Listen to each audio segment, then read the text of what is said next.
À l'ordre du jour des travaux de notre commission d'enquête sur l'utilisation des aides publiques aux grandes entreprises et à leurs sous-traitants figure l'audition de M. Emmanuel Beignet, président directeur général du groupe Lactalis, accompagné de M. Olivier Savary, directeur général des finances, et M. Mathieu Labbé, directeur des affaires publiques.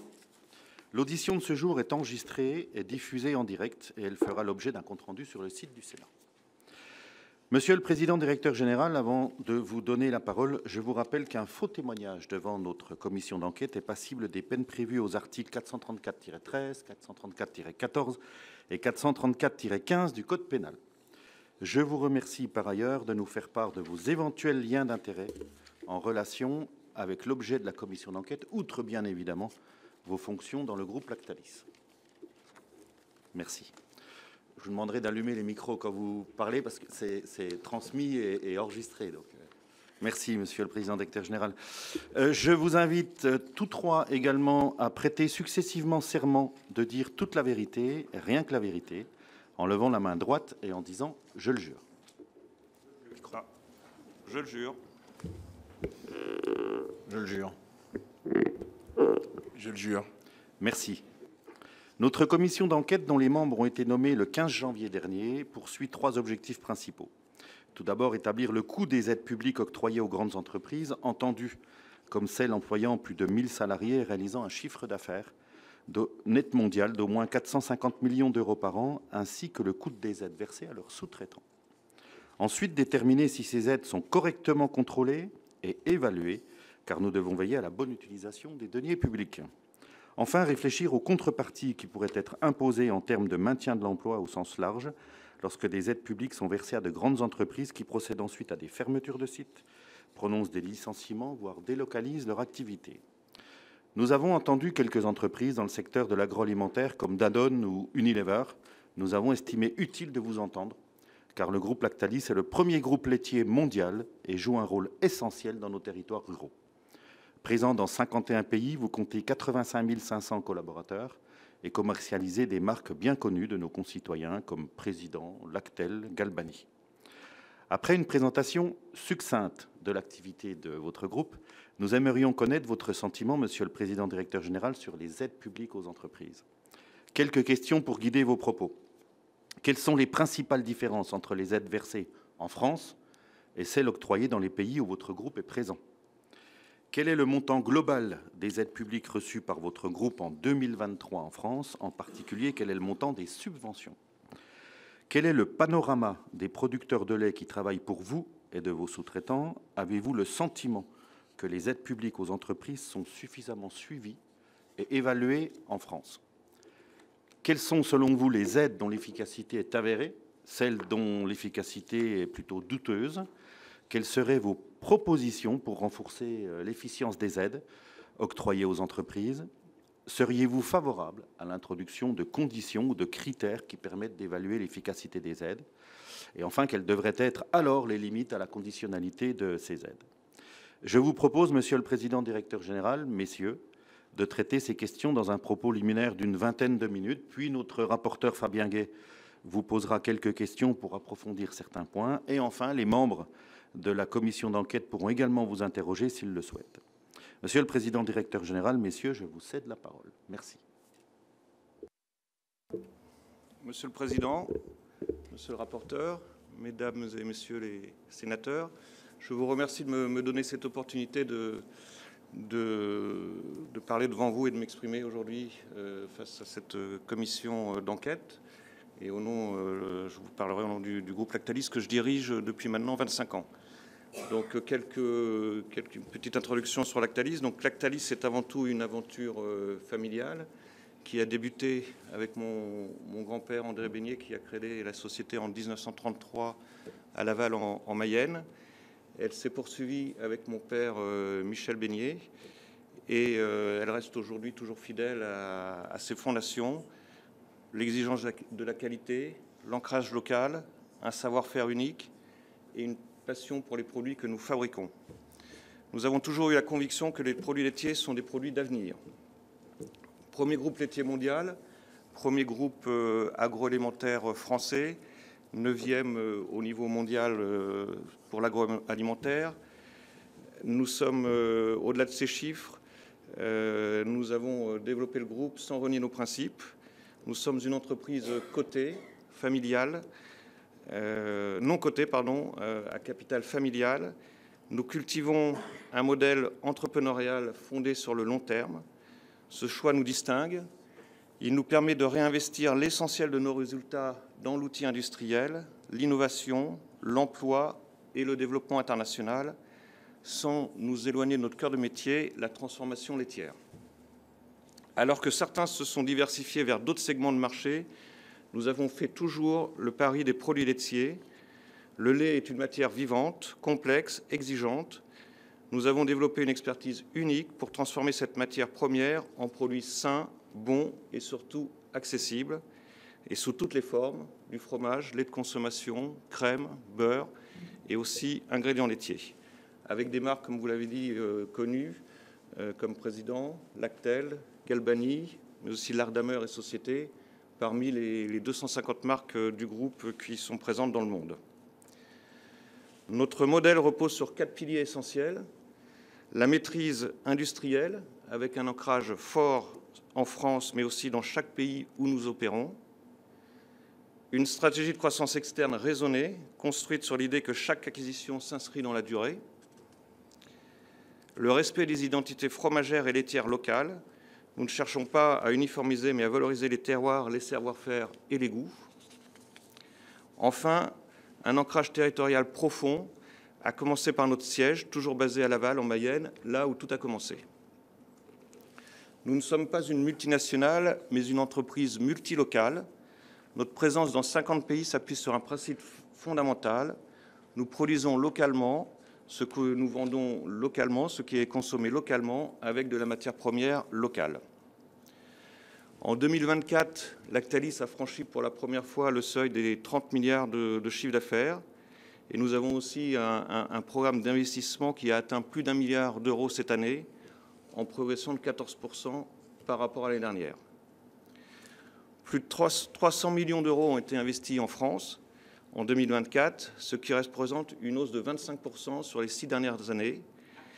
Et ce chiffre est particulièrement significatif. Il reflète notre engagement fort sur le territoire français, puisqu'il représente plus de 30% de nos investissements sur le territoire français, alors que nous ne réalisons que 20% de notre activité en France. L'industrie laitière, malgré son rôle fondamental dans l'alimentation et l'aménagement du territoire, se caractérise par une rentabilité structurellement faible. Elle se situe généralement entre 1 et 2% du chiffre d'affaires, traduisant une tension constante entre la valorisation des produits et les exigences de compétitivité dans un marché mondialisé. Le groupe Lactalis a affiché une rentabilité nette de 359 millions d'euros en 2024, soit 1,2% de son chiffre d'affaires. J'aimerais aussi rappeler que 85 500 collaborateurs travaillent au sein de notre groupe à travers le monde, dont 16 000 en France. Et plus de 85% de ces collaborateurs habitent dans des zones rurales. Vous précisez également que la transmission des savoir-faire a de tout temps occupé une place de choix chez Lactalis. Le groupe est en effet engagé de très longue date en faveur de la formation des jeunes, en complément des partenariats universitaires avec les établissements proches de nos sites de production. Lactalis a créé en 2021 un CFA, son propre CFA à Laval, Centre de formation des apprentis. Il propose aujourd'hui 4 cursus diplômants et accueille chaque année plus de 1000 apprentis en France, dont la moitié d'entre eux sont embauchés à l'issue de leur alternance. C'est notre manière concrète de contribuer à la dynamique essentielle pour notre jeunesse. Au-delà de cette politique volontariste, un mot sur l'impact socio-économique du groupe en France. Nous avons fait mener une étude par le cabinet Asterès qui évalue à 85 700 emplois notre impact socio-économique sur le territoire. Chaque emploi direct chez Lactalis génère donc 4,4 emplois dans le reste de l'économie, un multiplicateur bien supérieur à la moyenne de l'économie française et de l'agroalimentaire. Les secteurs qui tirent le plus avantage de notre activité sont l'agriculture, notamment l'agriculture laitière, le commerce et les transports. Notre activité s'appuie sur un réseau de plus de 10 000 producteurs laitiers, partenaires, présents dans 67 départements. le groupe qui collecte plus de 5 milliards de litres de lait en France est de loin le premier collecteur de lait français. Nous versons aux agriculteurs plus de 2,5 milliards d'euros pour l'achat de matières premières laitières tous les ans. Nous soutenons aussi les producteurs français à travers plusieurs programmes d'accompagnement. Et plus récemment, fin 2024, nous avons également mis en place une prime RSE pour aider à accélérer la transition écologique des agriculteurs. Je précise enfin que le prix du lait, élément essentiel à la rémunération des producteurs, a atteint son niveau le plus élevé depuis toujours et que nous sommes généralement parmi les mieux-disants sur le marché, contrairement à ce qui peut parfois être écrit ici ou là. Cette chaîne de valeur nous permet de soutenir un modèle agroalimentaire solide et intégré dans un contexte international fortement concurrentiel et soumis aux tensions commerciales. En termes de balance commerciale, nous y contribuons également de façon significative. Lactalis est le premier exportateur laitier français avec un solde commercial positif de 1,4 milliard d'euros, soit près de la moitié du solde commercial du secteur laitier national. Sur le territoire, plus de 40% du lait produit est transformé pour être exporté en produits finis sous forme de fromage, de lait, mais aussi d'ingrédients laitiers. Enfin, le groupe a payé près de 1,5 milliard d'euros de contributions fiscales en France sur les 10 dernières années, dont 1 milliard au titre de l'impôt sur les sociétés et 500 millions d'impôts et taxes. Et j'anticipe ici une probable interrogation de votre part à la lecture d'articles de presse qui ont fait état du règlement d'ensemble que nous avons signé fin 2024 avec les autorités françaises. J'en dirai donc un mot si vous le permettez. Lactalis a conclu un accord avec l'administration sur un contrôle fiscal portant sur les opérations de financement de notre développement international remontant à 2006.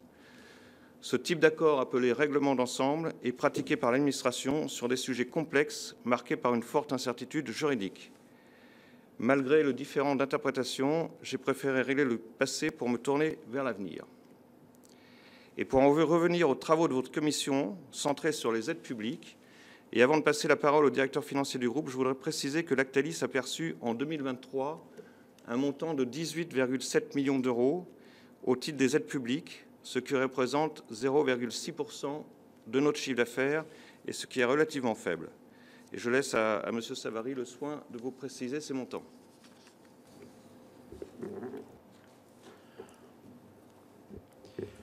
Monsieur le Président, Monsieur le rapporteur, Madame la sénatrice, Messieurs les sénateurs, la commission d'enquête sénatoriale nous a invités à nous exprimer sur le montant global des aides publiques perçues en France par le groupe Lactalis. Nous y répondons ce matin le plus précisément possible et en toute transparence. Alors, les chiffres que je partagerai sont issus d'un recensement auprès de nos nombreuses filiales implantées sur l'ensemble du territoire national. Ce recensement vise à être le plus exhaustif possible. Et je remercie à cet égard toutes les équipes qui ont pu contribuer à cet important travail de compilation. Alors, je précise que les chiffres qui seront exposés concernent l'année 2023, conformément à la requête de la Commission. Dans son propos liminaire, M. Beignet vous a partagé des chiffres plus récents concernant 2024. Alors, s'agissant des sous-traitants et des fournisseurs que la Commission a souhaité intégrer à cette analyse, nous ne disposons d'aucune donnée donc, les concernant. C'est pourquoi tous les chiffres qui seront mentionnés se limiteront aux seules aides perçues par le groupe Lactalis. Alors, pour ce qui est des aides perçues, nous avons pris le parti d'une segmentation en 3 catégories. Premièrement, donc, les subventions d'équipement en lien avec nos programmes d'investissement industriel. Deuxièmement, les différents dispositifs sociaux et enfin, les différents mécanismes fiscaux. Alors, pour ce qui est des subventions d'équipement industriel, le groupe a bénéficié en 2023 de différentes subventions pour un montant total de 1,8 million d'euros. Et ces différentes subventions se répartissent principalement comme suit. 1,5 million d'euros obtenus auprès des agences de l'eau, venant en aide à 23 projets de stations d'épuration et projets d'économie d'eau dans 19 sites industriels sur les 70 sites que compte le groupe en France. Et également 240 000 euros obtenus auprès de l'ADEME, venant en aide à 9 projets de décarbonation dans 6 sites du groupe. Alors, à ce titre, je rappelle que le groupe a beaucoup investi dans la transition écologique, autour de 200 millions d'euros par an aux bornes du groupe. Ces investissements récurrents ces dernières années ont permis de réduire l'empreinte carbone du groupe de 13,7% pour les émissions dites du scope 1 et 2 par rapport à 2019. Et nous poursuivons un objectif de réduction de 50% de ces émissions d'ici à 2033. Et soulignons également la certification par l'organisme SBTi qui est venu saluer cette année la pertinence de la trajectoire définie par l'entreprise. Alors pour ce qui est des dispositifs sociaux, le groupe a bénéficié en 2023 de différentes aides sociales pour un montant total de 12,3 millions d'euros. C'est, vous le verrez, les 2/3 des aides perçues par le groupe.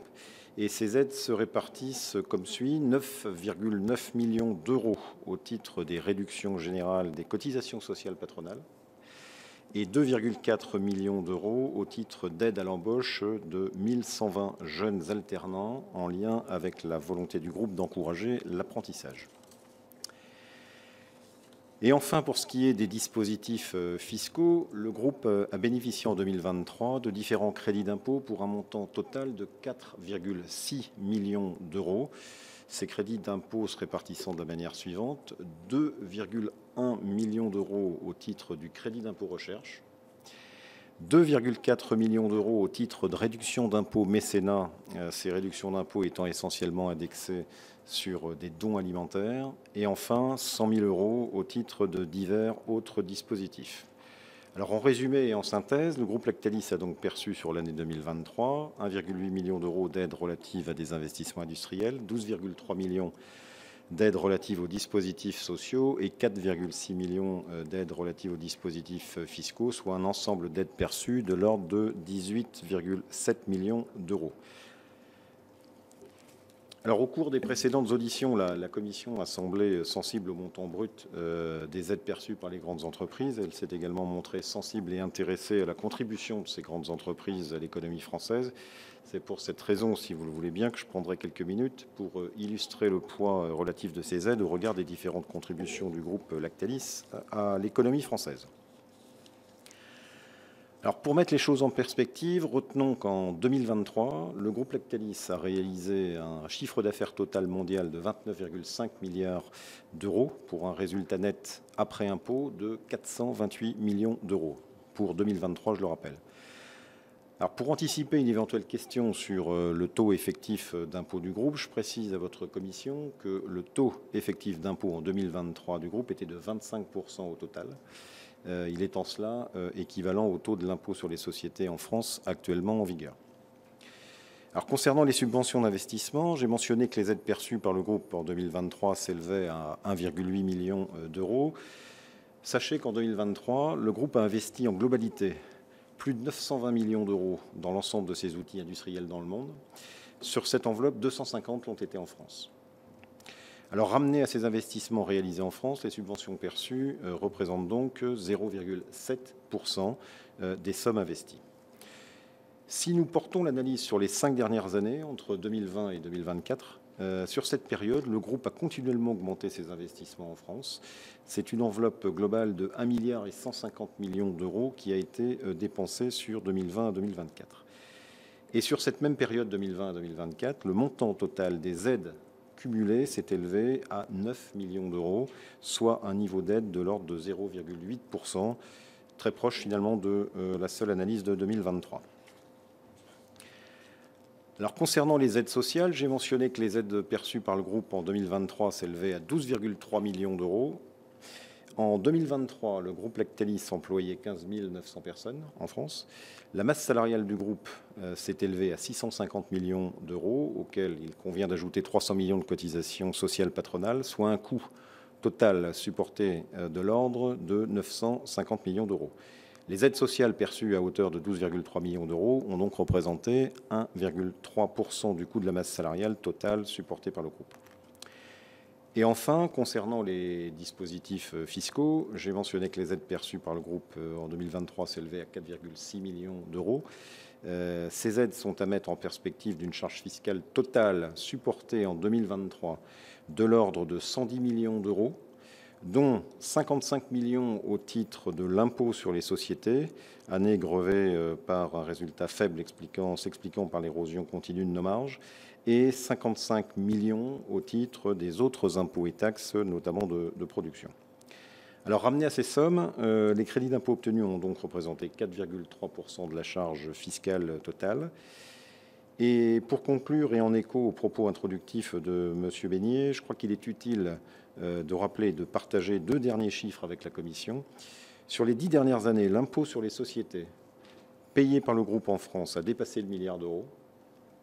Et toujours sur ces 10 dernières années, les autres impôts et taxes payés en France par le groupe ont été de l'ordre de 500 millions d'euros.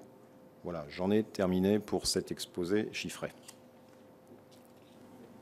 Alors pour conclure, votre commission nous invite à formuler un avis ou des remarques sur le système d'aide publique. Permettez-moi maintenant d'évoquer un premier sujet important à mes yeux, la lisibilité et la cohérence des dispositifs d'aide publique aux entreprises. Nous savons que l'État et les collectivités déploient des moyens conséquents pour soutenir l'activité économique. Ces moyens sont parfois efficaces, mais leur accès est trop complexe, trop morcelé, trop peu lisible pour les acteurs économiques, et ces défauts de lisibilité concernent en particulier d'abord la très grande diversité régionale des dispositifs de soutien aux entreprises. En effet, chaque région a ses propres règles, ses critères d'éligibilité, ses calendriers. Cette hétérogénéité nuit à l'efficacité globale de la politique économique et crée de fait des iniquités entre territoires. Je pourrais vous citer l'exemple de 2 sites industriels du groupe, distants de seulement 30 km, situés dans une même région. L'un bénéficie d'une aide à l'investissement, l'autre non, sur la même année, pour des raisons strictement administratives. Pour les dirigeants que nous sommes, c'est difficile à comprendre et cela nuit à l'activité du territoire. Pire encore, dans certains cas, le pouvoir discrétionnaire au niveau régional peut porter à confusion. Nous en avons subi les conséquences sur le plus gros investissement que nous avons réalisé ces dernières années. Et si nous voulons une politique industrielle lisible, cohérente et équitable, il faut impérativement harmoniser davantage les dispositifs régionaux ou mieux les coordonner. Un deuxième point important, le coût du travail qui reste en France un frein à l'embauche et à la compétitivité, notamment face à nos concurrents européens. Les aides sociales perçues ne viennent que minorer faiblement l'excès de charges sociales pesant sur le travail en France. À titre d'illustration, pour nos pays principaux, en France, pour un coût total de 100 € pour l'entreprise, un salarié touchera 55 € avant impôt sur le revenu. En comparaison, c'est 66 € en Allemagne, 78 € en Italie ou encore 84 € aux États-Unis. Cette comparaison met en lumière l'écart significatif de compétitivité entre pays en matière de coût du travail. Par ailleurs, et de façon plus générale, il me semble qu'aujourd'hui, les entreprises ne demandent pas qu'on agisse à leur place, mais qu'on les soutienne de façon concrète dans les grandes transitions nécessaires qu'elles traversent, qu'elles soient numériques ou écologiques. En particulier, la transition écologique, celle-ci suppose des investissements lourds, souvent de long terme, qui ne peuvent être engagés sans une visibilité et un soutien adaptés. Cela appelle des dispositifs ciblés, simples et véritablement opérationnels. Or, sur les enjeux de décarbonation en particulier, force est de constater, par rapport à d'autres pays européens, que sur ce sujet, la France reste en retrait. À la différence de plusieurs pays du sud de l'Europe, où l'État s'engage massivement pour soutenir la transformation des outils de production, notre pays tarde à mettre en place une stratégie suffisamment volontariste. Et enfin, permettez-moi d'insister sur un point qui me semble essentiel, la multiplication des seuils et des critères différenciants entre PME, ETI et grands groupes, qui ne me semble pas pertinente. La tendance actuelle en matière réglementaire ou de subvention vise à définir des seuils de taille ou à caper les dispositifs, et ce ne pourra être vertueux à terme pour notre tissu industriel. La taille ne peut pas être le seul critère. Dans notre secteur agroalimentaire en particulier, nos outils en tant que grande entreprise sont de même nature que ceux des PME.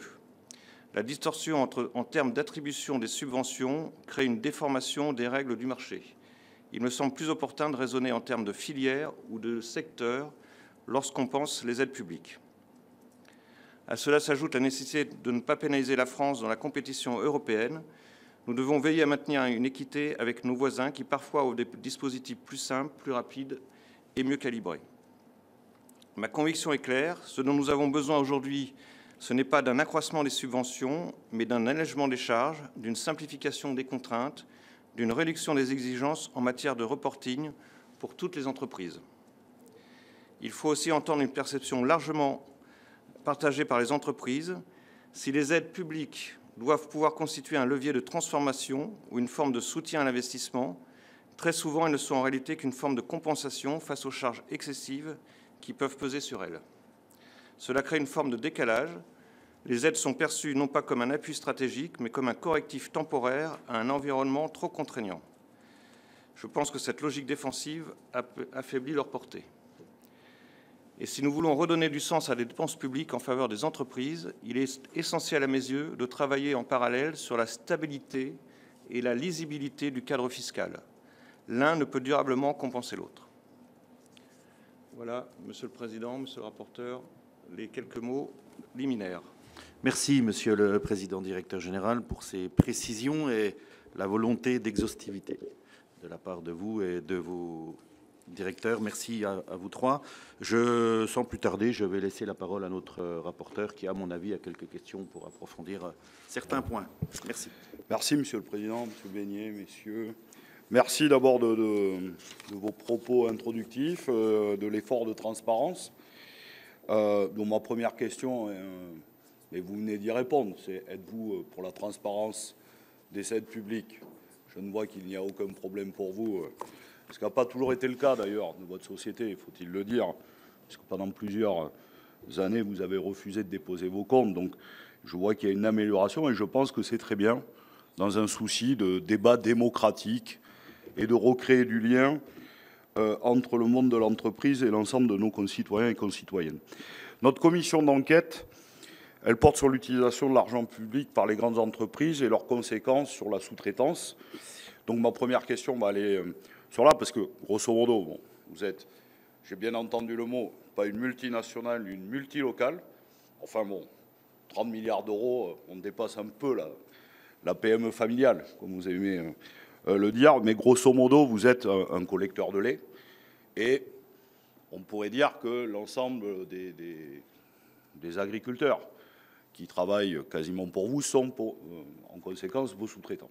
Et vous avez pris une décision l'an dernier, en septembre 2024, c'est de réduire la collecte de lait. Je cite un communiqué de presse de votre groupe, pour être le plus précis possible. À partir de la fin 2024, Lactalis entamera cette réduction des volumes de lait excédentaire de l'ordre de 450 millions de litres sur les 5,1 milliards de litres collectés chaque année par Lactalis à travers toute la France. La Fédération nationale des producteurs de lait a immédiatement réagi en qualifiant d'inacceptable ce désengagement de la filière laitière française. La Tribune parle de Lactalis a présenté unilatéralement un plan social chez les éleveurs. Je cite les articles de presse. Et le journal Le Monde estime en réalité que c'est 900 contrats avec des éleveurs un peu partout en France, dont 272 rien que dans la région de l'Est, qui vont être rompus sur une période de 12 mois. Donc, ma première question, est-ce que vous avez fait une analyse fine de combien de contrats vont être arrêtés et avec combien de producteurs? Est-ce que vous regardez précisément, est-ce que l'ensemble de ces producteurs peuvent trouver un autre débouché avec un autre collecteur de lait ou dépendent-ils exclusivement de Lactalis et vont être mis en difficulté? Avez-vous un suivi de ces choix stratégiques? Et puis ma question, elle est d'un autre ordre, c'est est-ce que cette prise de décision de votre groupe sur la réduction de la collecte de lait en France peut-elle se regarder aussi stratégiquement dans le monde, puisqu'en 2019, vous n'étiez pas présent au Brésil. Aujourd'hui, c'est 22 sites de production, je crois 12 500 salariés au Brésil, potentiellement un accord UE-Mercosur qui va se faire sur place. Et est-ce que pour vous, cette décision-là se prend au regard d'un choix stratégique de dire on peut réduire la collecte de lait en France, l'augmenter au Brésil et après, évidemment, revenir avec du lait brésilien au sein de l'Union européenne parce que l'accord UE-Mercosur pourrait être en passe d'être signé. En tout cas, la visite d'État du président Lula a montré que, y compris le président Macron, commençait à regarder de près cette question. Voilà.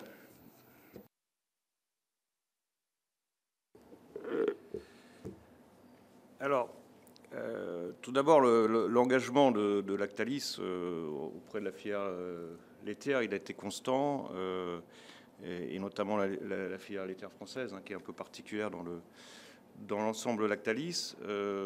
Moi, ça fait 25 ans que je dirige le groupe et on n'a pas cessé d'augmenter la quantité de lait collecté en France. Hein, en 25 ans, on a collecté, enfin, on a augmenté d'à peu près 600 millions notre collecte en France. Et en 2024, la dernière année connue, nous avons collecté 50 millions de plus de lait qu'en 2023. Donc l'entreprise Lactalis a toujours soutenu et voulu accompagner les producteurs dans leur désir de produire plus. Et ce qui fait aussi que c'est une des caractéristiques du groupe par rapport à d'autres entreprises et par rapport à la plupart des entreprises laitières qui ont toujours adapté leur niveau de collecte aux produits qu'ils vendaient en France. Lactalis transforme les excédents laitiers de la production laitière française, hein, puisque, je vous l'ai dit dans le propos introductif, 40% du lait français est produit en France pour être exporté. Donc Lactalis fait partie de ces entreprises qui gèrent les excédents de la production laitière française et on en est le principal intervenant. Qu'est-ce qui s'est passé en 2024, hein, fin 2023, début 2024? Il y a eu une crise sur le prix du lait et on a fait le constat avec nos organisations de producteurs qui ont notre système justement d'acheter du lait et de le transformer en excédent laitier nous donne plus de volatilité que nos concurrents. En 2024, 23-24, les cours étaient au plus bas. Donc le prix du lait de Lactalis était momentanément en dessous de nos concurrents. Et donc nos producteurs nous ont dit qu'ils refusaient cette volatilité, qu'ils voulaient revoir les formulations de calcul de prix du lait. Et à ce moment-là, nous leur avons bien indiqué que cette nouvelle formule qui privilégie le prix aurait des conséquences sur les volumes, puisque les filières de gestion des excédents, qui est déjà très difficile pour le groupe, nous mettaient en perte sur ces produits-là. Donc nous les avons annoncé dans le cadre et en concertation avec eux que cette nouvelle formule de fixation du prix du lait nous obligerait à réduire les volumes. Et donc c'est ce que nous avons fait après analyse chez nous. 9 mois plus tard, nous avons annoncé ce plan de réduction de volume, mais qui est justement la conséquence de ces discussions avec nos producteurs fin 2023-2024 sur la volonté des producteurs de diminuer la volatilité du prix payé et de cette nouvelle formule qui est en cours aujourd'hui avec nos producteurs. Sur la manière, donc bien évidemment notre souci et on s'est inscrit dans la durée. Hein, c'est un plan non pas sur une année comme j'ai cru l'entendre de votre part, mais qui va jusqu'en 2030. Donc c'est une réduction sur le long terme, avec bien évidemment la volonté et l'engagement de trouver des solutions pour l'ensemble des producteurs. Alors c'est un petit peu compliqué puisque pour des problèmes de concurrence, bien évidemment, nous ne pouvons pas aller voir nos concurrents pour parler de ces sujets-là. Donc nous avons accompagné notre OP pour qu'elle trouve une une société qui les accompagne justement et que nous prenons en notre charge, qui les accompagne dans la recherche de solutions. La mission de cette société dit qu'ils ont trouvé des solutions pour l'ensemble des producteurs. Donc maintenant, on est sur la phase concrète de dénonciation. Enfin, les producteurs retrouvent des partenaires, de nouveaux partenaires, et on est très optimiste sur le fait que tous les producteurs auront une solution. On parle sur la phase actuelle qui concerne l'Est de la France et une partie de sud-ouest de notre région, Pays de Loire. On parle de 290 producteurs, 160 millions de litres de lait sur cette première phase. Et qui va s'échelonner sur 18 mois. Vous avez posé une question sur le Brésil. C'est ce que j'ai dit tout à l'heure, et je le répète, nous produisons ce que nous vendons dans les pays. Donc au Brésil, nous sommes fortement développés, mais nous n'exportons pas depuis le Brésil. Tout ce que nous vendons, tout ce que nous produisons au Brésil est vendu au Brésil. D'ailleurs, le Brésil, sur le plan laitier, est plutôt déficitaire. Donc le Mercosur est plutôt une opportunité pour les producteurs laitiers européens qu'un sujet. Ce qui n'est pas le cas sur d'autres matières premières agricoles, mais sur la partie laitière, le Brésil est plutôt déficitaire. Donc au Brésil, nous produisons, nous sommes fortement développés, mais pour répondre aux consommateurs et développer nos activités sur place. La France est vraiment un cas particulier dans notre métier où nous exportons beaucoup depuis de la France. Avec l'Italie, c'est un des seuls pays exportateurs du groupe, puisque bon, il y a aussi une tradition laitière, une culture fromagère et laitière en France que nous mettons en avant dans l'ensemble des pays où nous sommes présents. Donc les autres pays sont plutôt importateurs qu'exportateurs. Donc voilà. Je ne sais pas si j'ai répondu. Non, mais je reviens sur deux choses. Bon, j'ai le même chiffre pour l'Est et Sud-Loire. Vous dites 290 producteurs. Bon, là, j'ai 272. Globalement, les mêmes chiffres. Préavis de 12 mois devant être respecté pour réduire 160 millions de litres, ce que vous venez de dire, d'ici 2026. Le président, le directeur général de la coopérative laitière de Lorraine et d'Alsace, je le cite, dit qu'il ne sait pas comment et quelle solution nous allons trouver.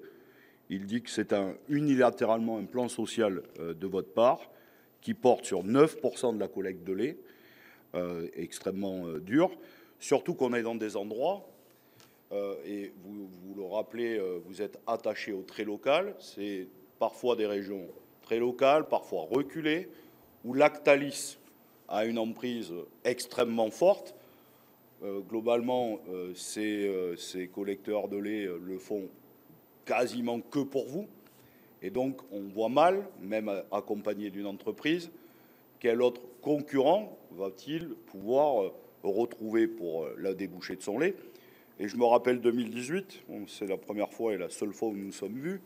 J'étais venu en Mayenne, à Laval, et j'ai vu l'emprise de ce que l'empire Lactalis représente. Quasiment tout le monde a quelqu'un de sa famille qui travaille pour Lactalis.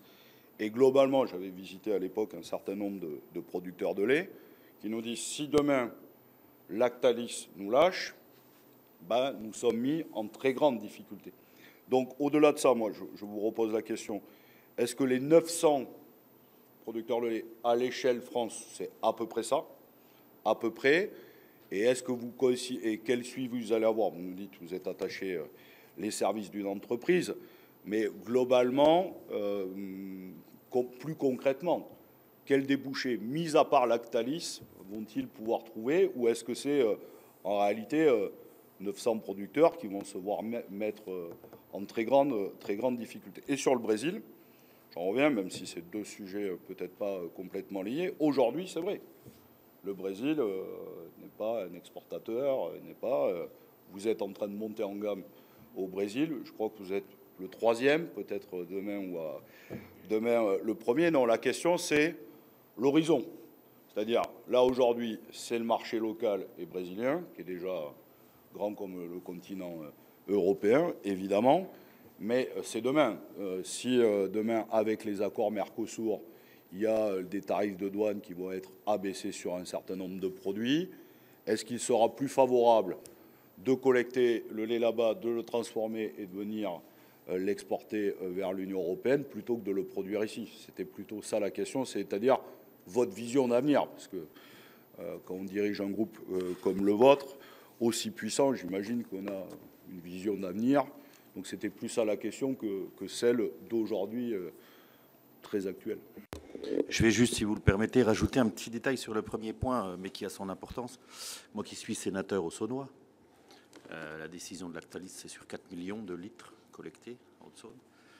Et je crois que le département de la Haute-Saône illustre parfaitement l'impact de cette décision par sa diversité, dans le sens où on a des grandes exploitations de plaine qui sont plutôt simples, plutôt abordables au point de vue de la collecte. Et on a dans la région d'Émile-Étang, dans le nord de la Haute-Saône, des exploitations plutôt isolées, plutôt plus petites, avec un mode d'agriculture très extensif. Et c'est ceux-là qui sont le plus impactés. Vraiment, parce que quand vous êtes un agriculteur avec une exploitation plutôt importante en plaine, déjà vous n'êtes pas forcément concerné par la décision, mais en plus, nous on a la chance en Haute-Saône d'avoir d'autres producteurs, d'autres collecteurs et d'autres transformateurs sous forme de belles ETI ou même PME. Et il n'y a pas trop de difficultés pour ces gens-là de retrouver un nouveau collecteur, même si ce n'est pas les plus concernés. Par contre, quand vous êtes un petit, entre guillemets, sans que ce soit péjoratif, exploitant, producteur de lait dans la zone montagne, et que vous êtes le seul à être collecté, et que du jour au lendemain, on vous explique qu'on ne va plus vous collecter, ça pose de gros soucis parce que personne ne veut venir vous collecter. Alors, moi, je vous pose la question, Monsieur le Président Directeur Général, est-ce que cette décision sera tranchante et sans regard sur la suite par rapport à ces petits agriculteurs, ou est-ce que, parce que je ne l'ai pas vu, est-ce que vous considérez que vous ne pouvez pas, vous, grand groupe mondial, mais très implanté localement non plus, sur cette décision, dire, bah oui, mais enfin, s'il n'a plus de collecteurs, c'est pas de ma faute, c'est de la sienne, donc il se débrouillera, ou est-ce qu'une solution individuelle sera trouvée avec votre participation sur le sujet pour chaque, et notamment les plus fragiles et les plus éloignés, pour chaque producteur de lait sur tous les territoires ruraux, dont vous êtes un des très grands acteurs, je le redis. Merci.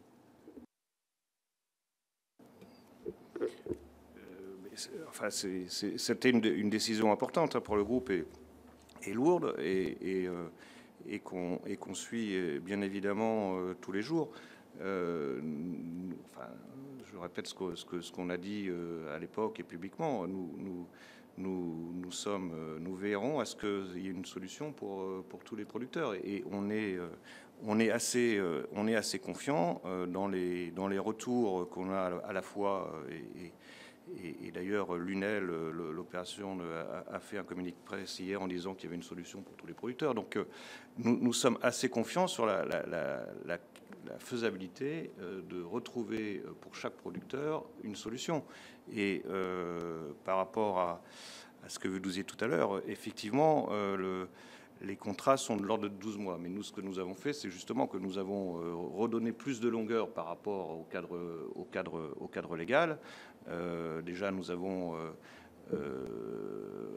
annoncé notre plan en septembre et nous avons dénoncé les contrats au mois de février sur une durée de 18 mois. Donc, on s'est donné beaucoup plus de temps pour justement être sûr que tous les producteurs trouveront une solution. Et ça fait partie de notre engagement. Donc, il y aura une solution pour les producteurs. Et il y a, dans cette région d'Est de la France, il y a quand même un certain nombre d'entreprises qui ont la volonté de développer leur collecte. Donc on est assez confiant. C'est pas la région où nous sommes le plus présent, hein, par rapport à l'Ouest où nous sommes un petit peu plus présents, mais contrairement à ce que vous avez dit, nous ne sommes pas dominants non plus ni en Mayenne ni dans les régions. Mais nous sommes un très gros employeur de la Mayenne, mais la Mayenne est un très très gros département laitier, un des 3 premiers départements laitiers. Hein. C'est un département qui produit plus d'1 milliard de litres de lait, et nous avons un peu plus de 25% de la production laitière. Hein. Donc c'est pas donc voilà. Mais nous sommes très très implantés industriellement en Mayenne. C'est l'origine du groupe, et nous sommes fiers de cette position dans notre beau département.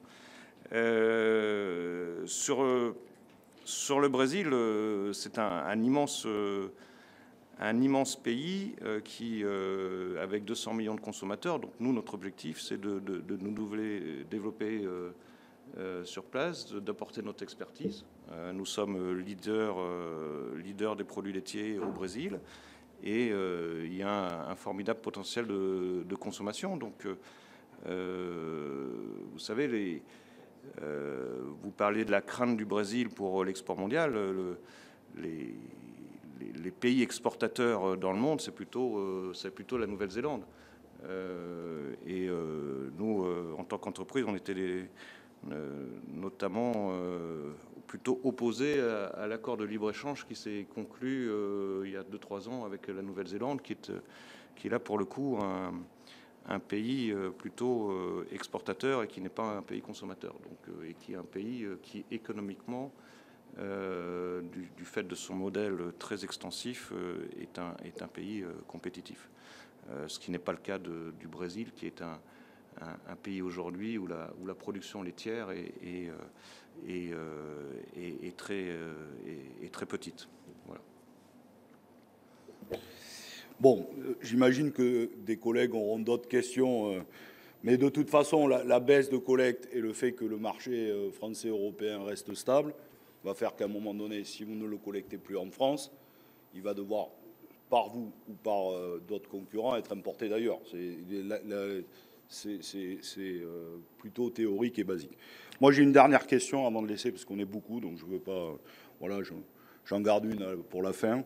Non, moi, c'est sur aide locale, qui n'était pas 2023, mais aide locale et subventions départementales et régionales. Parce que qu'est-ce qu'on s'est aperçu, c'est que plutôt les aides nationales étaient contrôlées fiscalement, donc ça, mais peu ou pas suivies, peu ou pas évaluées. Par contre, les aides locales, régionales, sont, entre guillemets, plus contrôlées. Il y a des services voilà, il y a des objectifs plus clairs sur un certain nombre de domaines.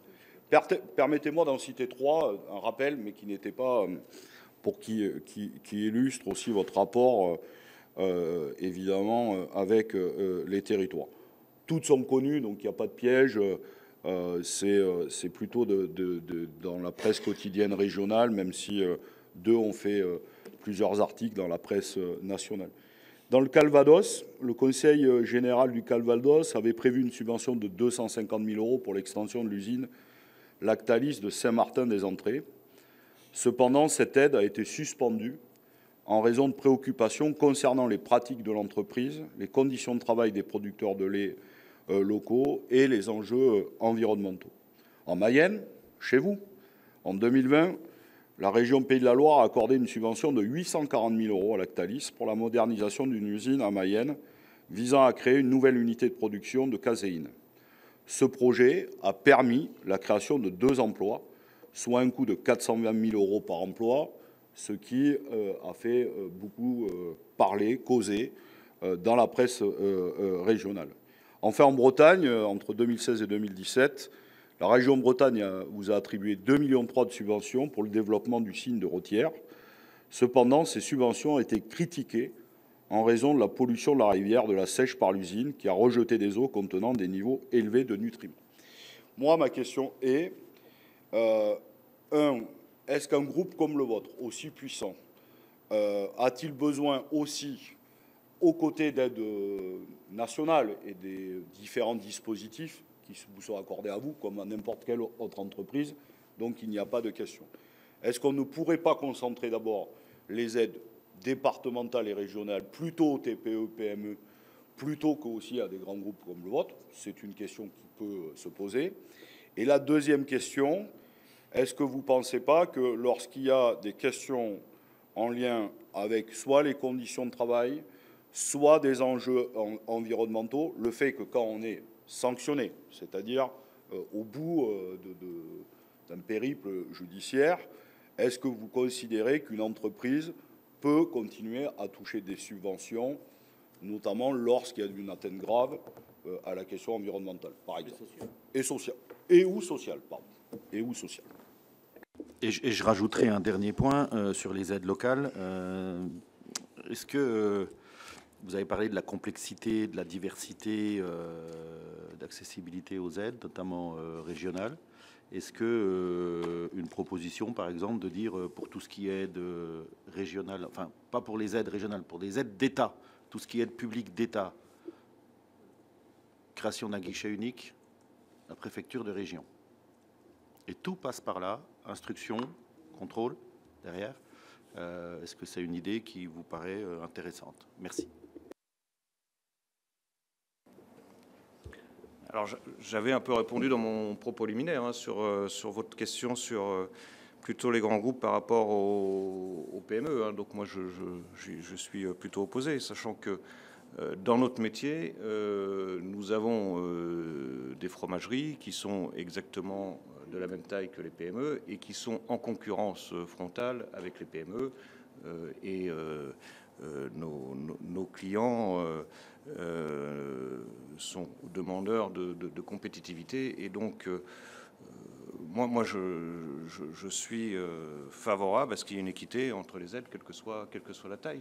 À partir du moment où on fait les mêmes produits et qu'on sert les mêmes clients et qu'on a les mêmes contraintes. Donc, je pense que le fait d'attribuer à certaines entreprises sur la même, qui font le même produit par rapport à d'autres est un problème de concurrence. On a l'exemple, enfin vous avez pris l'exemple d'ailleurs du Calvados où il n'y a pas de... moi, je conteste vos propos sur les problèmes sociaux et avec les producteurs. Il y a effectivement, ça fait partie dans mon propos liminaire des régions qui ont décidé, enfin de la région qui a décidé. Pardon, excusez-moi, juste Monsieur Beignet, pour qu'on soit le plus précis possible. C'est pas mes propos. Ce propos, enfin que vous reportez de la presse. Pas tout à fait celui-là. Allez-y. C'est un communiqué de la Banque des Territoires. Voyez. Donc, non, mais je dis ça parce que l'autre en Mayenne, c'est 20 minutes et l'autre, c'est encore la tribune. Donc, celui-là, c'est même pas la presse. Banque des Territoires. Non, mais je vous dis ça parce que comme ça, vous voyez, j'essaie toujours de citer mes sources. Donc, je le refais, ce n'est pas mes propos. C'est une question à partir d'un communiqué de la Banque des Territoires qui dit que donc, le Conseil général avait prévu et il l'a suspendu, notamment en raison de pratiques de l'entreprise et des conditions de travail des producteurs de lait locaux et des enjeux environnementaux. Fin de la parenthèse. Mais qu'on conteste fortement, et c'est la région, effectivement, qui a décidé qu'il n'y aurait pas un sou pour Lactalis, même si nous sommes un gros investisseur dans la région. C'est une décision de la région, mais qui n'a aucun fondement. Et je réfute totalement les propos qui sont contenus par rapport à Lactalis. D'ailleurs, nous avons, dans cette région, nous avons fait le plus gros investissement du groupe ces dernières années. Nous avons investi 90 millions sur un site de l'Orne. Et effectivement, nous avons eu zéro subvention de la part de cette région. Donc, après qu'ils aient mis ces propos pour justifier leur décision, c'est autre chose. Sur la Mayenne... Je précise quand même qu'on a auditionné 2 présidents de région, un de droite, un de gauche, Madame Delga, qui est aussi présidente des régions de France, et Monsieur Xavier Bertrand, la semaine dernière. Ils nous ont dit que ça arrivait que des subventions qui ont été accordées soient ensuite pas versé parce que les engagements n'avaient pas été respectés, et dans des très rares cas, demander le remboursement. Donc là, pour le coup, on est dans un des rares cas où un département, une région, vous a accordé une subvention, puis ensuite a fait le choix de la suspendre et de ne pas la verser. Ça arrive extrêmement rarement pour n'importe quelle autre entreprise. Voilà ce que je souhaitais porter à l'attention de mes collègues. Donc voilà, moi, sur les aides locales, je suis, comme je vous l'ai dit, en faveur d'un traitement équitable entre toutes les entreprises, quelle que soit leur taille, à partir du moment où elles sont concurrentes. Et sur la partie du guichet unique, effectivement, c'est une chose qui ne pourrait qu'améliorer la position et en tout cas la compréhension par les entreprises de ce qui est possible et en termes de subventions. Merci, Monsieur le Président Directeur Général. Je vais donner la parole à mes collègues. On va faire tous les collègues. On va faire une salve de questions. Donc, vous prendrez des notes pour répondre de manière globale. Je me rajoute à la liste. J'ai une simple question avant. C'est est-ce que vous avez fait partie des très grandes entreprises qui ont été sollicitées par la surtaxation, la contribution complémentaire au budget l'année dernière? Alors, vous pouvez répondre parce que c'est une question simple. Alors, on fait partie du dispositif, oui, et on aura une... Oui, oui. Et vous avez contribué à quelle hauteur? Ça varie. Si vous avez contribué. Alors on sera évidemment soumis à cette taxation additionnelle qui augmentera le taux de l'impôt société d'un peu plus de 40% pour le faire passer de 25 à un peu plus de 36. Donc l'application se fera sur la moyenne des résultats 2024 et 2025. Oui. Donc si je vous donne en référence l'année 2023, ce sera une contribution complémentaire additionnelle de 20 millions d'euros. 20 millions d'euros sur le résultat 2023. Merci. Alors, 1, 2, 3, 4, 5 questions d'affilée. Dans l'ordre, Thierry Kozik, Evelyne Renaud-Garabédian, Olivier Bitz, Daniel Ferjot et Michel Masset. Et Lucien Stanzione. Ça, on aura fait le tour. Ce qui fera 6. Je vous en prie, chers collègues. Merci, Monsieur le Président.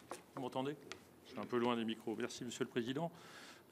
Monsieur le Président Directeur Général, vous avez fait état des aides, des dispositifs régionaux et notamment dans l'idée de les harmoniser, en disant qu'aujourd'hui il y avait un manque de lisibilité et de cohérence dans l'attribution de ces moyens qui a été, si je reprends vos propos, moyens efficaces mais un peu trop complexes. Moi je voulais revenir sur la subvention en 2020 des Pays de la Loire, de la région des Pays de la Loire à hauteur de 840 000 euros qui à l'époque avait soulevé un certain nombre de questions, notamment de la part de l'opposition régionale, qui faisait état simplement de la création de 2 emplois, comme l'a indiqué le rapporteur. Moi, je voulais savoir simplement si aujourd'hui, vous ne pensez pas que tous ces dispositifs d'aide publique, ils ne doivent pas être assortis de contreparties solides, à la fois sur les plans écologiques, social, fiscal. J'ai même envie de rajouter sanitaire, puisqu'on sait que vous avez eu quand même une très grosse difficulté sur ce point, notamment avec l'usine de Craon. Et clairement, dans l'objectif, pour vraiment vous préciser l'objectif de la question, moi, j'ai besoin de comprendre la stratégie que vous cherchez derrière ces demandes de financement. Est-ce qu'il existe clairement un cadre avant la mise en œuvre de contreparties en matière d'emploi, d'écologie, de fiscalité? Et clairement, ce que je cherche derrière, c'est à mettre en lumière l'impact concret pour la collectivité et la société dans son ensemble. Je vous remercie.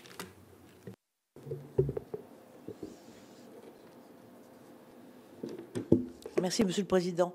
Monsieur le Président, dans le cadre de cette commission d'enquête parlementaire que vous suivez, puisque vous en avez parlé tout à l'heure, nous avons rencontré beaucoup de dirigeants de grandes entreprises et qui, à peu près dans la majorité, défendent l'idée selon laquelle les aides publiques de l'État sont non seulement indispensables aux entreprises, mais aussi stratégiques pour garantir la compétitivité de nos entreprises françaises à l'international.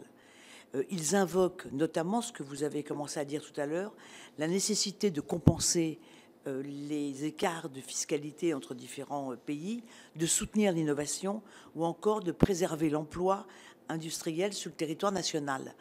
Vous n'êtes pas concerné par le montant de ces aides publiques, parce que nous voyons que le montant que vous sollicitez et que vous avez obtenu des aides de l'État ne sont pas substantiels, mais j'aimerais avoir votre avis en tant que dirigeant d'entreprise, ce que vous pensez de cette analyse. Merci de votre réponse. Oui, merci Monsieur le Président. Monsieur le Président, alors vous êtes ici au Sénat, qui est la Chambre des territoires, et chacun est porteur de la vision de son territoire et de ce qu'il a sous les yeux. Et moi, je représente l'Orne, territoire dans lequel Lactalis a investi massivement ces dernières années, notamment sur le site de Domfront, puisque ce sont 90 millions d'euros, si je ne me trompe pas, qui ont été investis ces 10 dernières années. Alors, au-delà de l'outil industriel que j'ai eu l'occasion de visiter, c'est quand même combien 500 000 camemberts jour qui peuvent être produits là-bas. Il faut quand même rappeler que ce sont 500 emplois directs, 500 collaborateurs sur le secteur de Domfront, avec 150 créations d'entreprises, je dis ça de mémoire, et 900 exploitations agricoles qui vivent grâce à cette unité de production, donc 900 agriculteurs à 35 km à la ronde, même si nous sommes toujours très attentifs au prix du lait, et vous me trouverez toujours aux côtés des agriculteurs ornais, même s'il faut bien souligner qu'en ce moment, pour nous, un point d'équilibre semble avoir été trouvé. Mais tout ça pour en venir à ma question, donc 90 millions d'euros d'investissement, 500 collaborateurs, direct, 900 exploitations. De combien avez-vous bénéficié d'aides publiques sur ce sujet et quel est le ratio des aides publiques par rapport aux emplois créés, par rapport aux exploitants agricoles? C'est plus difficile évidemment à mesurer le retour, mais en tout cas, que représente exactement la part d'argent public consacrée à cet investissement qui a été un investissement absolument majeur pour notre territoire, et qui nous rend aussi extrêmement dépendants d'un groupe comme le vôtre, mais en tout cas un groupe qui joue un rôle déterminant sur un territoire qui globalement serait en déprise s'il n'y avait pas eu cet investissement. Daniel Fargeau. Oui, merci Monsieur le Président. Monsieur le Président, directeur général, juste une question toute simple. Pendant plusieurs années, et ce jusqu'en 2018, Lactalis n'a pas rendu public ses comptes. Cela a été-il un obstacle à l'obtention d'aides publiques? Et je vous pose cette question dans le cadre des règles de conditionnalité. Merci. Et enfin, Michel Masset. Oui, merci. Merci, Monsieur le Président, Monsieur le Président directeur général. J'essaie de ne pas être redondant. Vous nous avez fait part d'une progression de chiffre d'affaires de 14%, je crois, l'an dernier. Est-ce que je me trompe ou pas? Ah, c'est la progression des investissements. Et sur la progression du chiffre d'affaires, par contre, voilà, c'est ça, 3% et quelques. Savoir comment se situe votre marge dans cette progression. Un lien direct, bien sûr, vous avez compris, avec le monde agricole, bien entendu. Et est-ce que cette augmentation de chiffre d'affaires et peut-être de marge, y a-t-il un lien direct ou indirect avec les aides perçues de l'État? Merci, chers collègues. Je vais rajouter une question. Ah, pardon, Lucien, excuse-moi. Toutes mes excuses, Lucien. Merci, Monsieur le Président. Monsieur le Président directeur général, d'habitude, nous recevons des entreprises faites d'actionnaires. Et là, vous nous avez expliqué que vous êtes une entreprise familiale. Et donc, ma question, parce que je ne suis pas spécialiste de la gestion d'entreprise, ma question est la suivante. C'est lorsque vous percevez des aides diverses et variées qu'ont évoqué mes collègues, mais vous-même également, si les résultats sont bons, que se passe-t-il au niveau de la redistribution de la plus-value ou des bénéfices? Est-ce que, effectivement, c'est votre famille qui engrange les résultats, ou est-ce que vous envisagez éventuellement de rembourser les aides perçues, que ce soit d'État ou on a évoqué la région, et quel est votre principe là-dessus et votre philosophie, et réellement qu'est-ce qui s'est passé? Je vous remercie. Merci cette fois, chers collègues. Je pense que tout le monde a pu poser sa question. Je vais rajouter une question, Monsieur le Président, Directeur Général. Je vais vous parler de la fermentation de précision, qui est un dispositif aujourd'hui, alors qui issu de recherches très poussées. Moi, j'avais fait un rapport sur un petit peu le même principe, mais sur les aliments cellulaires issus de cellules à la fois, enfin de viande quelque part, même si j'aime pas ce terme dans ce sens-là. Est-ce que votre groupe est engagé dans la recherche et le développement de produits sur la fermentation cellulaire? Est-ce que vous touchez des aides publiques, qu'elles soient régionales ou des aides d'État dans le cadre de la fermentation de précision? Je rappelle quand même que le but est de produire et de mettre sur le marché des produits qui sont des produits entre guillemets. C'est pareil, j'aime pas ce terme-là non plus concernant les produits issus de la fermentation de précision, mais des produits laitiers sans lait, puisque c'est voilà. Mais je vois que vous tiquez, donc on est, je pense, raccord sur le sujet. Donc est-ce que parce qu'on voit qu'un certain nombre de groupes d'agroalimentaires se sont lancés à la fois sur les aliments cellulaires ici de souche animale, mais aussi sur de la fermentation de précision. Donc est-ce que vous êtes lancé dans cette recherche? Est-ce que vous avez la volonté de produire des produits non issus de collecte de lait produits par les agriculteurs? Est-ce que vous touchez des aides publiques pour aller dans ce sens-là? Sinon, est-ce que c'est par positionnement philosophique? Si vous pouvez nous l'expliquer. Merci. Oui, bien sûr, Evelyne. Directement au président ou à la communauté, puisque Lactalis n'encaisse pas d'aide très importante de l'État. Est-ce que nous avons une idée du montant des aides qui sont encaissées par la chaîne d'approvisionnement des producteurs, des coopératives? Parce que est-ce que c'est pas un transfert, puisque les prix qui sont négociés par Lactalis sur le prix du lait est faible? Est-ce qu'il n'y a pas un transfert de ces aides? Comment est-il possible d'avoir une idée du montant total des aides qui sont encaissées par la chaîne? C'est une très bonne question qu'on va regarder. Merci, Evelyne. Monsieur le Président, Directeur Général, je vous laisse répondre à ces nombreuses questions. Oui, il y a beaucoup de questions, alors je vais essayer de ne pas en oublier. La première question était plutôt sur les contreparties. Enfin, il y a une contrepartie des aides. C'est effectivement quelque chose qui doit être, qui est, à mon avis, qui est mesuré et qui doit être mesuré. Et là-dessus, nous n'avons pas de sujet. Il faut bien sûr que, à partir du moment où l'État octroie des aides à des entreprises, il y ait une mesure de l'efficacité de ces aides sur le retour en termes d'emploi, d'activité économique et d'activité sur le territoire. Alors, nous, enfin, quand on parle d'aide, c'est plutôt, comme on le disait tout à l'heure dans le propos liminaire, les 2/3 de ce qu'on qualifie d'aide sont des aides sociales sur les salaires et sur les charges. Ça compense un poids excessif de la France sur les cotisations sociales et ça nous permet de rester compétitifs par rapport à nos voisins européens qui ont des coûts du travail inférieurs à ce que l'on peut avoir en France. Vous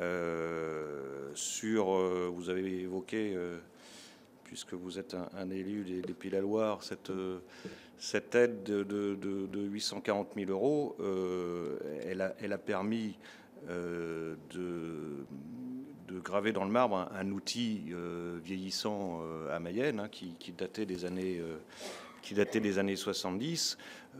Elle a créé un petit peu plus de 2 emplois quand même. Ça, c'était la vision au jour J de la discussion dans la région. Elle a créé un petit peu plus d'emplois, mais elle a surtout permis à cet outil de pérenniser son existence et de continuer à collecter énormément de lait dans la région. Donc, il y a un retour sur la pérennité de la collecte et des emplois à Mayenne, dans la ville de Mayenne. Donc nous, enfin, on est très favorable parce qu'il y a une bonne mesure de ces aides et des contreparties qui sont données. Sur le caractère stratégique des aides et sur la position des entreprises, alors nous, on touche très peu d'aides sur la partie des investissements. Hein. Notre majorité est sur la partie sociale. Et effectivement, c'est important pour nous de pouvoir, dans un environnement international, hein, puisqu'on exporte quand même 40% de ce qu'on fabrique en France, d'être compétitif par rapport aux Allemands, par rapport aux Italiens, par rapport aux Espagnols. Donc ces aides et donc ces réductions de charges qui nous placent de toute façon sur un système plus élevé que nos concurrents sont indispensables pour continuer à exporter, nos produits. Donc oui, sur cet aspect-là, nous, on prendrait plutôt une baisse des charges plutôt que d'avoir des aides pour compenser des charges excessives. Mais effectivement, l'industrie laitière, qui est très exportatrice, ne pourrait pas se passer de cette réduction de charges sociales sur le coût du travail, qui est après la matière première, bien évidemment, le poste le plus important dans nos coûts de fabrication. Sur Domfront, sur le territoire, donc on a effectivement sur non pas 10 ans, mais 5-6 ans, fait un des plus gros investissements du groupe, 90 millions d'euros, ce qui a permis, là encore, de moderniser, rénover et surtout d'augmenter les capacités de notre principal site de Camembert-Président, qui a permis directement d'augmenter de 150 personnes l'effectif de la fromagerie, en plus des répercussions indirectes sur les sous-traitants et puis sur les producteurs de lait. Dans ce cas-là, ça fait partie de la région qu'on a citée tout à l'heure, où Lactalis, sur cet investissement-là, n'a rien touché sur l'investissement de ces 90 millions, si ce n'est une aide de 100 000 euros de l'agence de l'eau sur la partie station d'épuration.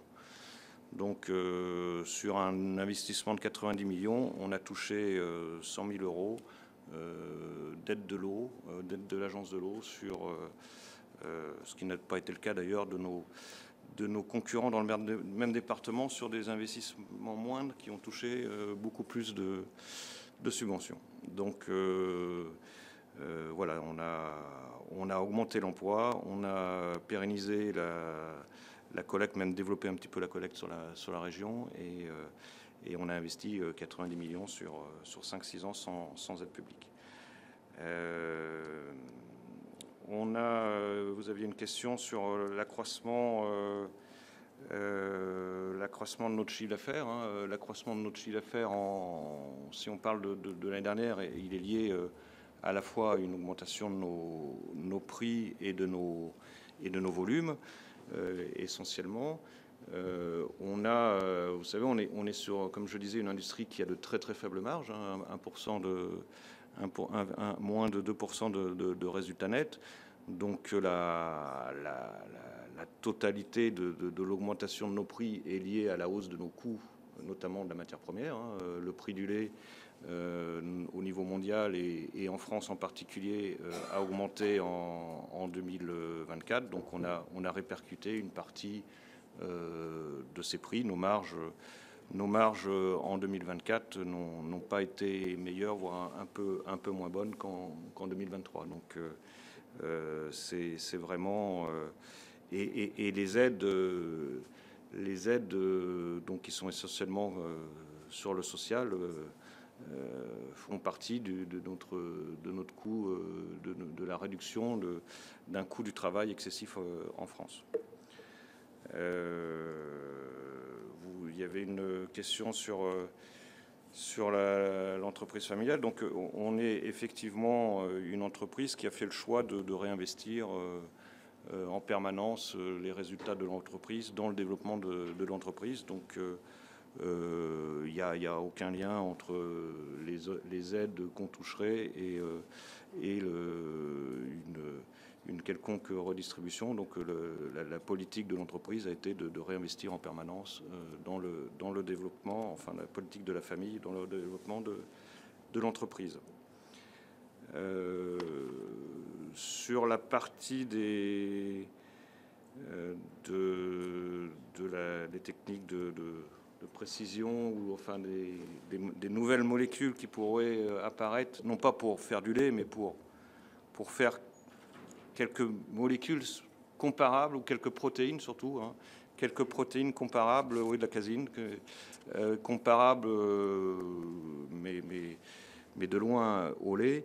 Nous ne produisons pas de lait, nous achetons du lait, nous collectons. Donc nous ne sommes pas non plus, nous ne rentrons pas non plus nous ne rentrerions pas non plus dans la fabrication de ce type de molécules. Donc nous n'avons pas de recherche à proprement parler du groupe sur ces techniques de précision. Nous sommes en contact avec des sociétés et des start-up mais notre volonté depuis toujours a été quand même de valoriser la production de lait et de travailler avec les producteurs laitiers. Et moi, je considère qu'on a avec le lait une matière exceptionnelle et qu'on peut faire tant de choses avec que je ne suis pas sûr qu'on arrivera à faire des produits comparables. Enfin, je suis sûr qu'on n'arrivera pas à faire des produits comparables avec ces protéines. Et après, ça pose un problème aussi d'appellation. Et sur la partie de la chaîne, hein, effectivement, c'est une question importante. Effectivement, une partie, nous ne sommes qu'une partie du revenu des producteurs qui sont dans le cadre de la PAC, qui ont des aides, mais nous n'avons pas la vision, nous, à titre d'entreprise, de l'ensemble des aides qui sont assez nombreuses et qui sont pour le coup importante sur la constitution du revenu des producteurs de lait. Ça, il faudrait s'adresser aux responsables de la fédération ou des producteurs de lait. Mais nous, en tout cas, on n'a pas la vision. On fait le prix du lait payé par les entreprises est une partie du revenu des producteurs de lait, mais c'est pas le seul. Évidemment, c'est pas le seul montant. Il y a une partie d'aides qui sont octroyées aux producteurs dans le cadre de la PAC. Merci, Monsieur le Président, directeur général. Pardon, Daniel, une dernière question Oui, avant de redonner pour une toute dernière question. J'ai peut-être oublié une question. Oui, absolument. C'était juste pour notre commission d'enquête. Il est important de savoir si le fait de ne pas déposer ses comptes jusqu'en 2018, c'est un obstacle ou non à la conditionnalité de percevoir des aides publiques. Pour nous, c'est un point important. Alors, ça a été parce qu'on dépose le compte depuis 2018. Donc, à l'époque, sur 2017, je crois qu'on avait des questions et on les déposait et on les donnait à l'administration dans le cadre de l'octroi de ces aides. Mais bon, on n'avait peut-être pas beaucoup de dossiers. Mais oui, c'est une conditionnalité de dépôt, en tout cas de transmission des comptes à l'administration en question. Et ce qu'on a toujours fait. Monsieur le Président, directeur général, la loi, elle va plus loin. Elle dit qu'il faut les publier. Oui. Oui, non, mais donc vous n'avez fait qu'une partie du chemin. Donc ça n'a pas empêché d'avoir des aides publiques le fait que vous n'alliez pas jusqu'au bout de la loi. À l'époque, oui. D'accord. Oui. Merci. Je donne la parole à notre rapporteur pour ce qu'on appelle la dernière question du rapporteur. Mais s'il y en a deux, c'est pas un souci. Non, il n'y en aura qu'une. Non, mais c'est extrêmement important parce que la publication des comptes est une des questions qui c'est le droit et le devoir des entreprises. Et donc, le fait de ne pas respecter la loi et de préférer payer une amende, parce qu'il faut aller au bout de la chose, ne vous a pas empêché de toucher une aide publique. Voilà. Pendant X années. Et après une bataille homérique, je me rappelle à l'époque, pour qu'enfin vos comptes soient publiés. Non, moi j'en reviens, puisqu'autrement vous allez être déçus en partant, puisque vous l'avez évoqué dans votre propos introductif, sur la question des impôts.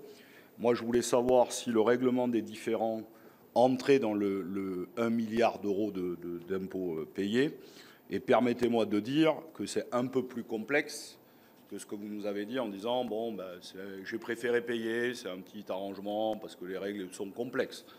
Je ne vais pas évoquer l'enquête pénale, parce que le PNF a fait, y compris une perquisition chez vous. Il y a une enquête pénale, je le redis, pour fraude fiscale aggravée et blanchiment de fraude fiscale aggravée, sur plusieurs centaines de millions d'euros d'impôts pendant la période 2009-2020. Mais en raison de la séparation des pouvoirs, je ne parlerai pas de ça.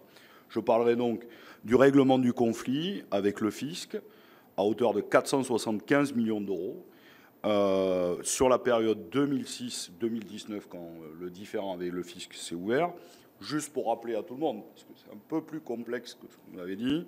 Donc, quand vous émettez une facture à l'agriculteur, pendant 45 jours, il y a une dette fictive qui remonte donc à BSA France, qui remonte lui aussi à BSA International en Belgique, qui lui organise les créances et les emprunts entre filiales, qui, créances et emprunts, vont dans une société à Nantens au Luxembourg, qui lui-même est épaulé par la Société Générale Bank Trust, dont la lutte contre le blanchiment d'argent au niveau européen basé à Francfort dit que la Société Générale Bank Trust est l'expert de l'expert de l'évasion fiscale et de les créances offshore. Voilà. Je dis ça, ça s'appuie quand même sur plusieurs, en réalité, enquêtes journalistiques dont la plus poussée a été disclose. Donc je dis ça parce que ce règlement de 475 millions d'euros du fisc, donc sur une longue période, permet quand même à un certain nombre d'entreprises, dont la vôtre, mais il y en a d'autres, de minorer quand même un certain nombre de fois l'impôt et d'arriver et de dire, bon, finalement, on préfère un règlement à l'amiable plutôt que d'aller au procès. Bon, et donc là, il y a un règlement final. Bon, vous venez d'acquitter cette somme-là sur cette question que vous devez au fisc. Et nous, ce qui nous intéresse aussi, mais dans la droite ligne de ce que de la question que vient me poser mon collègue Daniel Fargeot, est-ce que vous ne pensez pas qu'une entreprise qui, au final du bout, après une enquête de 6 ans, vient à un règlement indifférent avec le fisc, peut continuer à concourir aux aides publiques? C'est ma dernière question et je vous remercie. Je vais laisser Olivier Savary vous... Enfin, le descriptif du montage ce que vous décrivez est totalement inexact. On vous donnera quelques éléments. C'est l'imagination de la Confédération paysanne et qui a été relayée effectivement par Disclose et qui est complètement en dehors de la discussion avec l'administration fiscale. C'est comme le Conseil général. Oui, non, mais attendez. Non, mais je vous pose une question et vous pouvez réfuter. Vous pouvez tout réfuter. Oui, donc, enquête journalistique, élus locaux, élus régionaux. Oui, mais ce n'est pas la lanceurs d'alerte. Ce n'est pas la réalité. D'accord, ok. Vous avez tout à fait le droit de le penser. J'ai tout à fait le droit de souligner que tout le monde a tort. Non, mais on va vous répondre sur cet élément et effectivement sur ce règlement d'ensemble. Mais vous parlez de la conditionnalité des aides. Lactalis effectivement un très gros contributeur fiscal et social en France. Et alors peut-être que vous mettez en avant cette règlement d'ensemble, mais on a un taux effectif qui est important. On paye, la France est le pays pour le groupe où bien évidemment l'impôt, où on paye le plus d'impôts. Et je pense qu'on serait des très mauvais optimisateurs fiscaux si, compte tenu de tout la charge et fiscale qu'on a en France. Donc on paye beaucoup d'impôts en France et on est très content de payer beaucoup d'impôts en France. Et voilà. Permettez-moi de vous dire que la réponse est un peu courte. Non, vous pouvez réfuter tout ce que je viens de dire. Non, mais monsieur j'en viens. Je m'adresse à vous. Vous pouvez dire, donc le Conseil général a tort sur la question de la subvention. la Confédération paysanne, que je n'ai absolument pas du tout citée parce que ce n'est pas là, les enquêtes journalistiques non plus. Le réel, c'est que vous avez un règlement de différend avec le fisc portant sur 2006-2019 sur la somme de 475 millions d'euros. Est-ce que cette information est exacte? Cette information est exacte. Ce qui est Très bien. faux, c'est Voilà, qu'il c'est n'y a, tout. pas, pas un seul mouvement de lait, enfin, je ne sais pas où. Hein Oui. Le règlement d'ensemble porte sur un problème de financement de notre développement international. Tout D'accord. le lait français est acheté en France par une société qui s'appelle Groupe Lactalis. BSA International, qui sont les sociétés du groupe, n'ont jamais vu transiter une seule facture de lait. Donc cette cabale pour dire c'est un système lié au lait, non, c'est... M. Savary peut rentrer un petit peu plus en détail. Non, mais vous pouvez réfuter, encore une fois, je n'ai aucun problème avec ça, je vous donne de l'information, je la source, et vous pouvez être en désaccord et le dire. Elle est fausse. Donc elle est fausse, très bien. Pour ma part, je la maintiens. Mais la question est que sur la période 2006-2019, vous nous dites qu'on est un très gros contributeur en impôts, etc. Il y a donc bien eu un règlement des différends avec le fisc qui porte donc sur 2006-2019 de 475 millions d'euros. Donc il y avait, donc le fisc a trouvé une difficulté. Mais voilà. Pas la raison que vous évoquez. D'accord. Et la deuxième, c'est que je ne l'évoquerai pas et je ne vous demande aucune information. Le PNF a lui aussi ouvert une enquête sur la question pénale, sur blanchiment, fraude et blanchiment de fraude aggravée aussi, sur pas tout à fait la même période, mais sur des périodes identiques. On est d'accord? Sur la base d'une plainte de la Confédération paysanne aussi. Non. Oui, en général, quand le PNF se saisit, il y a des choses. En tout cas, ils font son enquête et nous ne l'évoquons pas. Donc ces deux informations sont exactes. Très bien. Non, mais je précise effectivement que les allégations auxquelles vous faites état, parues notamment dans Disclose, qui sont basées sur des schémas qui sont complètement imaginaires, basés sur des dettes fictives qui seraient basées sur la collecte de lait en France, qui seraient transférées au Luxembourg et en Belgique. Moi, je pense que la fictivité, c'est tout simplement la pertinence de l'enquête qui a été faite par rapport à ça. Et les faits sont complètement établis. Ce qui nous intéresse et ce qui a été fait, c'est un accord avec l'administration fiscale, ce qu'on appelle un règlement d'ensemble, pour clôturer des discussions sur des schémas de fiscalité internationale complexes,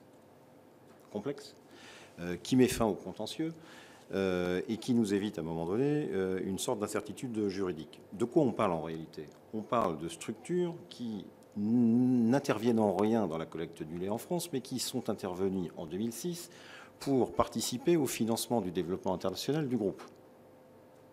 Donc ce qui est discuté avec l'administration, c'est un problème de territorialité de l'impôt sur des intérêts facturés sur des prêts qui ont permis à un moment donné de financer le développement international de l'entreprise. On n'a absolument rien à voir avec la collecte de lait en France qui est faite chaque mois et qui donne lieu à des factures et des paiements des factures aux producteurs chacune des décades. Ça, je crois qu'il faut être clair là-dessus. Et encore une fois, la fictivité du schéma, c'est plutôt la fictivité de l'enquête. Monsieur Beignet, puisque tout est faux, je pense que vous auriez dû aller jusqu'au procès. Parce que si exactement toutes les révélations et toutes les questions que nous avons soulevées étaient fausses, plutôt que d'avoir un règlement qui va pénaliser extrêmement fortement votre groupe, un demi-milliard d'euros, puisque vous êtes sûr de vous et que toutes les allégations sont fausses, vous auriez dû aller au procès et sans doute vous auriez gagné, puisque effectivement vous n'aurez pas eu à régler cette amende. Dit règlement des différends, c'est mieux parler et ça vous aurait évité de payer cette amende pour rien. C'est dommage. Je me permets la précision. Les allégations que vous évoquez sont absolument fallacieuses. Elles ont conduit quand même à un règlement des différends de 475 mais sur des sujets qui n'ont absolument rien à voir, je le répète, qui sont liés à des opérations lointaines de 2006, en lien avec des opérations de croissance externe importantes et qui ont permis au groupe de financer le développement international. C'est de ça dont on discute et qui a été discuté avec mais ce que j'ai dit, parce que la première des questions est la dette fictive de 45 jours, mais peu importe ça.